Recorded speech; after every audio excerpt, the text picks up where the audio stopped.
السلام علیکم مومنو،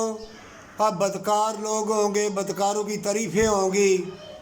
اور مومنو تمہارے اوپر بھاری ذمہ داری ہے تمہاری تقدیر میں۔ اگرچہ اللہ نے توبہ کی توفیق لکھ دی ہے تو بدکاروں کے لیے، مکاروں کے لیے،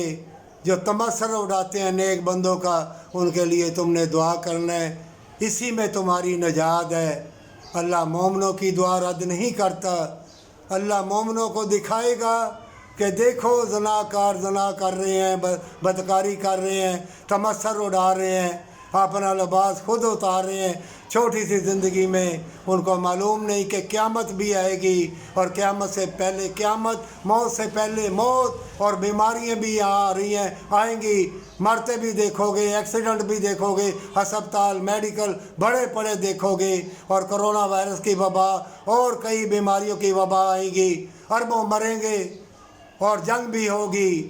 اور کفر اسلام کی جنگ ہو کے رہے گی۔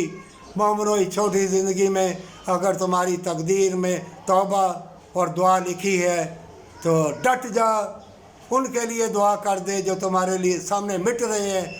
جو مکاری عیاری کر رہے ہیں، اس کے لیے دعا کر۔ اللہ مومنوں کی دعا کبھی رد نہیں کرتا، پر سچی توبہ کے ساتھ اور اللہ کو دکھانے کے لیے ہر نیکی کرے گا تو اللہ تمہیں بیماریوں سے، تکلیفوں سے، بدکاریوں سے، بدکار لوگوں کے مکر و فریب سے اللہ تم کو بچا لے گا۔ یہ میں سچے دل سے کہہ رہا ہوں، اللہ کو حاضر ناظر جان کے کہہ رہا ہوں، اللہ تم کو بچا لے گا۔ اگر اللہ کو دکھانے کے لیے تو نیکی کرے گا، اللہ تمہارے جسم جان میں پاور بھر دے گا، اور برکت والی ہوائیں آئیں گی، اور برکت والا کھانا، بے شک تمہارے ہاتھ پہ مضر کھانا رکھ دیا جائے گا، بسم اللہ الرحمن الرحیم پڑھ کے کھاؤ گے، اور تمہارا جسم نور و نور ہو جائے گا۔ وہ دن یاد کرو، قیامت ایسی آئے گی،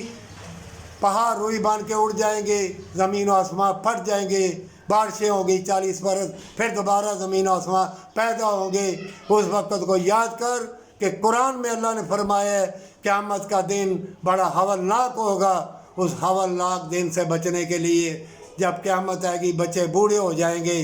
اور حمل والی حمل گرا دیں گی، اتنا سخت اللہ نے قیامت کا دن بتایا ہے۔ اس سے پہلے توبہ کر لے، موت کے بعد قیامت ہے، توبہ کر لے، اللہ تمہارے لیے مشاہدات کے دروازے کھول دے گا، اور جو توبہ کرتا ہے اللہ اس کا محافظ ہے، پر سچی توبہ کے ساتھ۔